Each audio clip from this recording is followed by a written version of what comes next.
अब हरियाणा में इंग्लिश का डंका बजेगा और बच्चा बच्चा सीखेगा अब इंग्लिश, और इंग्लिश के बल पर होगा हर हरियाणा का एग्जाम पास। दोस्तों, जहां इंग्लिश आती है उन सभी इंग्लिश की बारियों को सीखने के लिए, उन सभी बारीकियों को हम 19 तारीख को शाम 7 बजे शुरू कर रहे हैं। एक बहुत ही खूबसूरत, एक बहुत ही प्यारी सीरीज, जिसमें कुछ ऐसे क्वेश्चंस हम सीखने वाले हैं। जैसे अब एक क्वेश्चन मैं आपके सामने रख रहा हूं, मुझे इसका आंसर चाहिए आपकी तरफ से। आप इस आंसर को अपने कमेंट में डाल दीजिए। एक बार देखते ही अभी वीडियो को रोक करके इसका आंसर डाल दीजिए, फिर मैं इसका आंसर बताऊंगा कि इसका आंसर क्या है और क्यों होगा। मुझे पता है आपने वीडियो रोक दी है और अब आपने अपना आंसर टाइप कर दिया और देखना चाहते हो कि आप सही हो या गलत हो। चलिए देखते हैं जरा एक बार। यहां पर आपने अपना आंसर, मुझे पता है, हो सकता है आपने मी किया हो या आई किया हो, लेकिन बोलने में क्या लग रहा है? जब हम बोलते हैं तो इसका आंसर हमें कुछ ऐसा साउंड करेगा कि he is a wiser man than me, लेकिन मैं आपको बता दूं इसका आंसर मी नहीं हो सकता, इसका आंसर रहेगा आई। यदि हम किसी ग्रामर की बात करें, किसी रूल की बात करें, किसी एग्जाम की ग्रामर की बात करें, तो यहां पर आपका आई सही आंसर होगा। अब ये आई आंसर क्यों हुआ, कैसे हुआ, चलिए मैं आपको थोड़ा सा हिंट दे देता हूं, बता देता हूं कि कैसे इसका आंसर यही रहेगा। देखो, जब कभी भी कोई सेंटेंस लिखा जाता है तो उसको, सेंटेंस को लिखने में हम कुछ इन 3 वर्ड्स की जरूरत पड़ती है। हम बचपन से, हम स्कूल और कॉलेज में ये 3 वर्ड सीखते आ रहे हैं, सब्जेक्ट, वर्ब, ऑब्जेक्ट। आपको एक सेंटेंस लिखने के लिए मिनिमम इन 3 वर्ड्स की रिक्वायरमेंट रहती है। अब ये सब्जेक्ट कौन होते हैं? इसमें 2 वर्ड आप यहां देख रहे हैं, मैं एक बार इनको अंडरलाइन भी करना चाहूंगा। ये जो 2 वर्ड हैं जिनको मैंने यहां पर फर्स्ट के नाम से लिखा हुआ है, इन्हें हम फर्स्ट पर्सन के नाम से जानेंगे। मैं, या तो मैं अपना नाम बता दूं कुलदीप कटारिया, या मैं अपने लिए आई वर्ड यूज कर सकता हूं।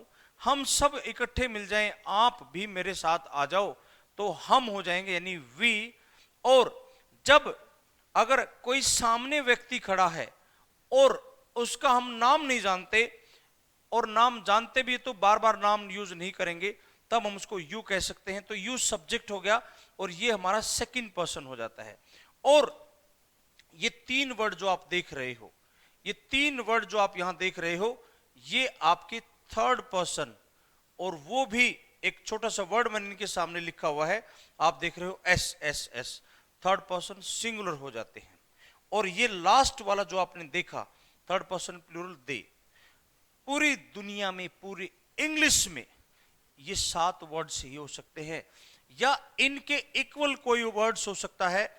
जैसे अगर मैं बॉय लिख दूं तो ही, मैन लिख दूं तो ही, किंग लिख दूं तो ही, गर्ल लिख दूं तो सी, वुमन लिख दूं तो सी, क्वीन लिख दूं तो सी। अब यहां पर कंप्यूटर, मोबाइल, कैमरा, जो आपको हो, इट हो जाएगा। सन, मून, अर्थ, रिवर, सब इट। आप cow, ox, buffalo, sparrow, parrot, यानी एनिमल्स हो, बर्ड्स हो, सब इट। और जब प्लूरल हो जाएंगे तो उनको दे कहेंगे, जैसे बॉयज, विमेन, किंग्स, उन सब के लिए हम दे वर्ड यूज करेंगे अगर उसको प्लूरल में बोलें। ये सब्जेक्टिव वर्ड है। अब जैसे आई का मतलब हो जाता है मैं, और इसका अपोजिट, आप दूसरी तरफ एक वर्ड मैंने लिखा हुआ है जिसको हम कह रहे हैं मी। मी का मतलब होता है, अगर आप थोड़ा सा आसान करके देखें तो मैंने आपको कहा मुझे, मैं, मुझे, जैसे तुम मुझे पसंद करते हो, यू लाइक। अब ये सब्जेक्ट है, ये वर्ब होगी, जैसे मैंने यहां पर वर्ब लिखा हुआ यहां पर, और यहां पर एक वर्ड आएगा ऑब्जेक्ट, और यहां पर सिर्फ क्या आ सकता है, मी, क्योंकि वर्ब इसके बाद आने वाला वर्ड हमेशा ऑब्जेक्टिव फॉर्म में रहेगा। अब इसको मैं अगर ऐसे लिखूं कि आई लाइक, अब मुझे या तो ही या हिम, इनमें से कोई एक वर्ड चुनना हो, तो देखो बेटा, सेंटेंस हमेशा शुरू होगा सब्जेक्ट से, यहां पर आएगा वर्ब, ये हमेशा क्या आएगा, ऑब्जेक्ट। तो यहां पर आपका आंसर क्या हो जाएगा, हिम, ही नहीं रहेगा। लेकिन ऐसा इस सेंटेंस में क्या हो गया कि यहां पर मी नहीं आया, यहां पर तुलना हो रही है, यहां पर दो व्यक्तियों में तुलना है, कंपैरिजन है, कंपैरिजन है। जब दो में तुलना हो तो दोनों बराबर वालों में होती है, यहां पर सब्जेक्ट भी हो और इधर भी मुझे सब्जेक्टिव वर्ड ही चाहिए।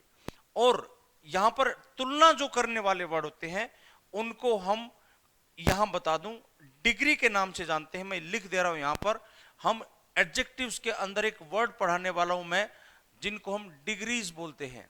और डिग्री तीन तरह की होती है, जिसको डिग्री 1 या फिर मैं इसको पॉजिटिव डिग्री के नाम से जानता हूं, बताना चाहूंगा। जैसे मैंने लिखा यहां पर गुड, बहुत ही आसान भाषा में।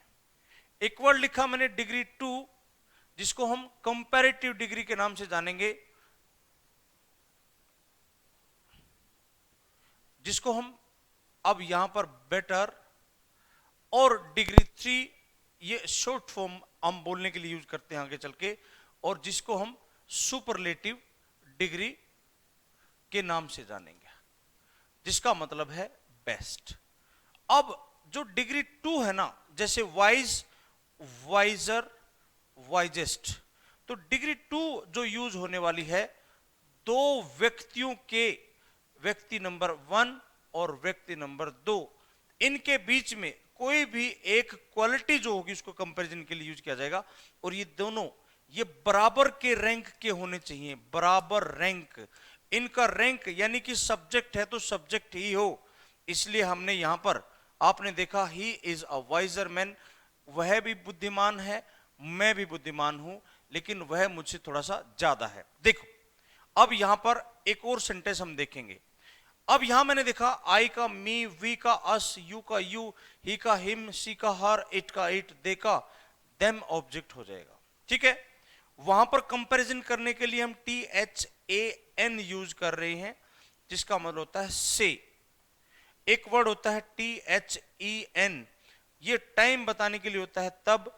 एक THEM, ये ऑब्जेक्ट होता है किसका, दे का, दे का देम, देन से, देन तब। ये छोटी छोटी बातें हैं जो आपको एक क्वेश्चन खड़ा कर देती हैं। एक सेंटेंस में लिख रहा हूं यहां पर, पांडे सर, हमारे Pandey sir, the Pandey sir teaches better, मुझसे अच्छा पढ़ाते हैं। मैं भी पढ़ाता हूं लेकिन मुझसे अच्छा पढ़ाते हैं। अब यहां पर Pandey sir teaches, I am मैं हूं या मैं पढ़ाता हूं, आई टीच, हमारा आंसर हो जाएगा आई डू। याद रखना। एक और सेंटेंस देखो जरा, it is dash who can teach you English. मुझे बताओ यहां पर it is I am, I teach, I do, मुझे बताओ यहां क्या आएगा, इट इज आई। सही आंसर आपका हो जाएगा it is I who can teach you English. अब अगला जो सेंटेंस है अगर आप उसको बता पाए, मैं समझूंगा आपको थोड़ा सा समझ में आ गया। देखिए जरा एक बार, it is I who dash teaching you English.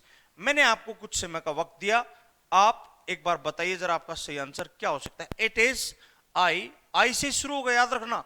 अक्सर लोग यहां मी बोल देते हैं, मी नहीं आएगा। It is I, it's I, इसको हम इट्स से भी लिख सकते हैं। इट इज की शॉर्ट फॉर्म होती है इट्स, इट्स आई हु, बताओ क्या आएगा, it's I who is, who have, who will. चलो ये दोनों तीन हो सकते हैं, इन दोनों में से बताओ क्या होगा। मन करेगा कि मैं इज लगा दूं, लेकिन आई सब्जेक्ट है बेटा, तो आई अपने साथ क्या लेगा, एम लेगा, तो हमारा सही आंसर क्या हो जाएगा, एम हो गया। चलिए आपका बहुत बहुत धन्यवाद, शुक्रिया।